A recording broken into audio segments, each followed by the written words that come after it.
Hola, ¿qué tal? Esto es un tutorial sobre cómo montar un PC virtualmente y para ello vamos a utilizar el programa IT Essential Virtual Desktop de Cisco. Bueno, como podéis ver, aquí tenemos la caja vacía, en el que no hay nada, y vamos a empezar a poner todos los componentes en un orden lógico para que todo salga correctamente. En primer lugar, debemos añadir la fuente de alimentación. La cogemos y la arrastramos y la colocamos en sentido. Normalmente la fuente de alimentación suele estar mirando hacia abajo cuando la caja está en esa posición. A continuación, pues procedemos a atornillarla y ya habríamos terminado la parte esta, que es muy sencilla, como podéis ver. A continuación vamos a proceder a la placa base. En primer lugar, lo suyo es poner la CPU o la RAM. Vamos a seguir el orden que aquí nos pone y vamos a poner las memorias RAM en sus slots. Como podéis ver, tiene una ranurita en el medio y esa tiene que encajar perfectamente en su slot correspondiente. En este caso vemos que aquí coincide. Colocamos, cerramos los soportes y ya tendríamos una. Colocamos la segunda. Como podéis ver, hay que colocarla en su pareja en el otro lado, porque esta placa, por lo que parece ser, es de doble canal, por lo que así se aprovecha más la memoria. Procedemos a lo mismo, cerramos aquí y ya tenemos puestas las dos memorias. Ahora ponemos la CPU en el socket de la placa.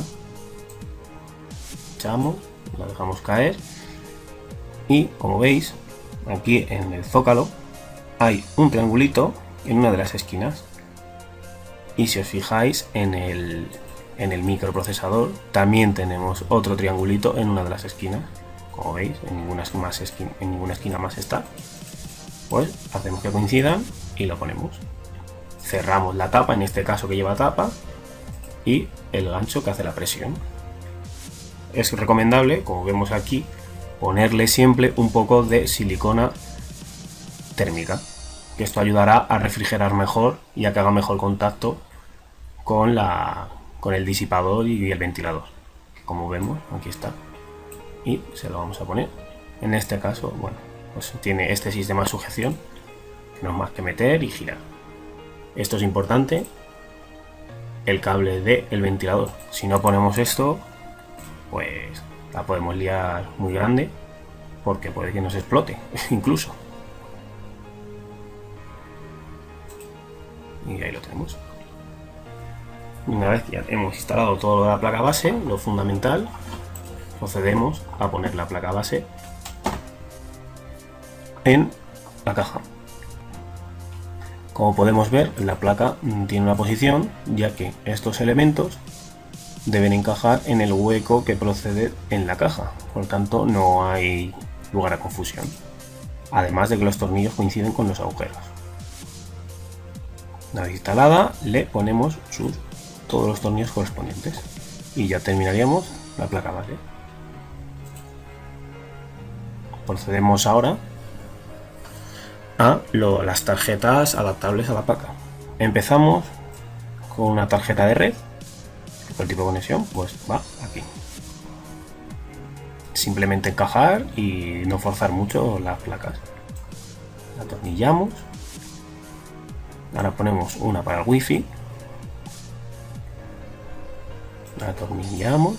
Esta, como vemos, es PCI. Y ahora una de vídeo. O es AGP, que estas parece que son AGP, o PCI Express, que son las más modernas. Y la atornillamos. Y se acabó. Ahora vamos a proceder a instalar el hardware del interior. Lo primero, aquí tenemos el disco duro, lo metemos en uno de los huecos. En esta torre hay más, pero bueno, lo quiere poner en el de arriba. Y ahí lo tenemos.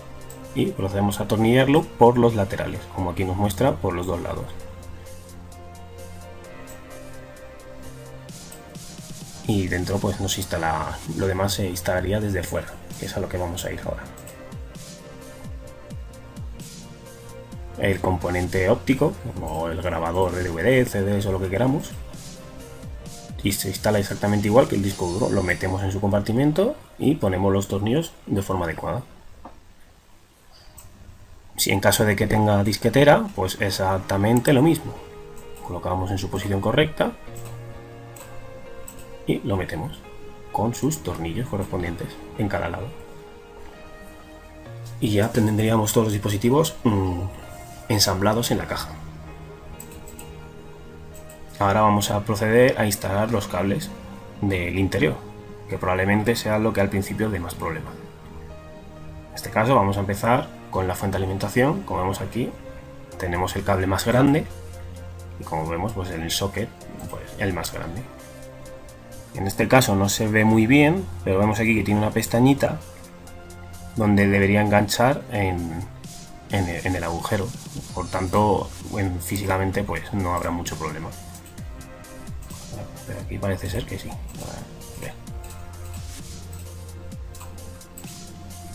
Bueno, pues al revés.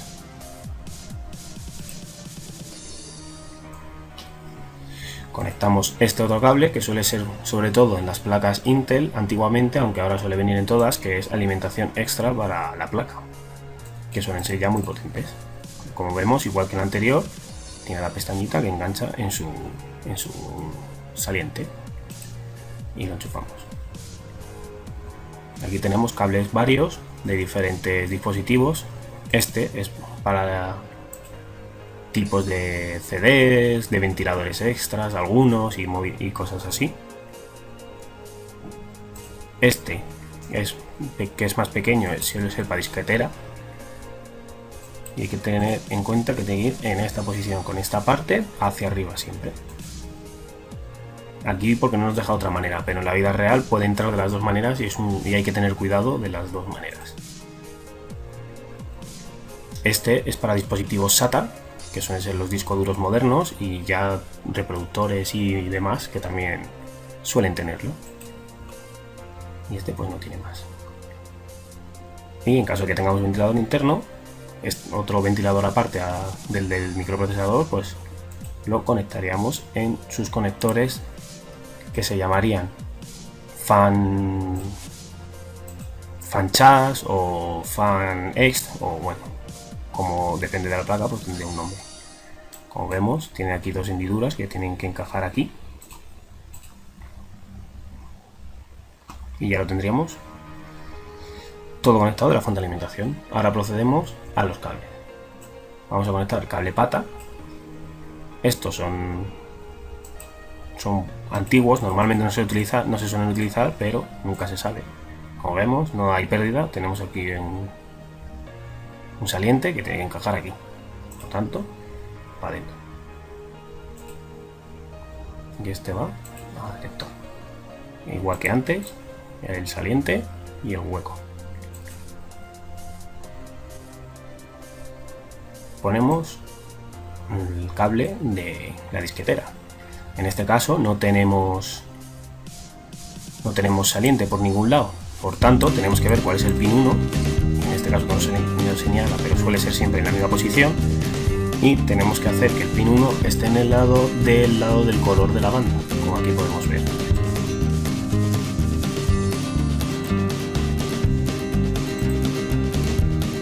Y aquí tanto lo mismo, el pin 1 es este, por tanto el lado azul hacia aquí tiene que mirar.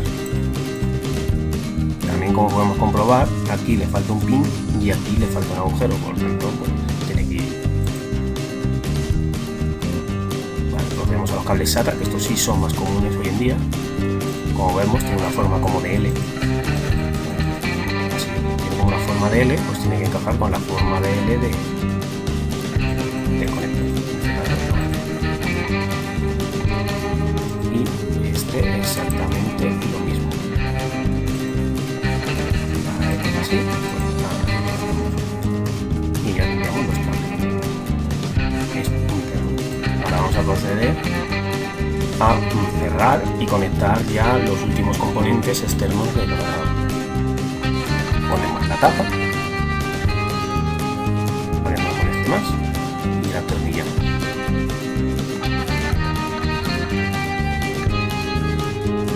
Conectamos en nuestro monitor, en este caso es un DMI,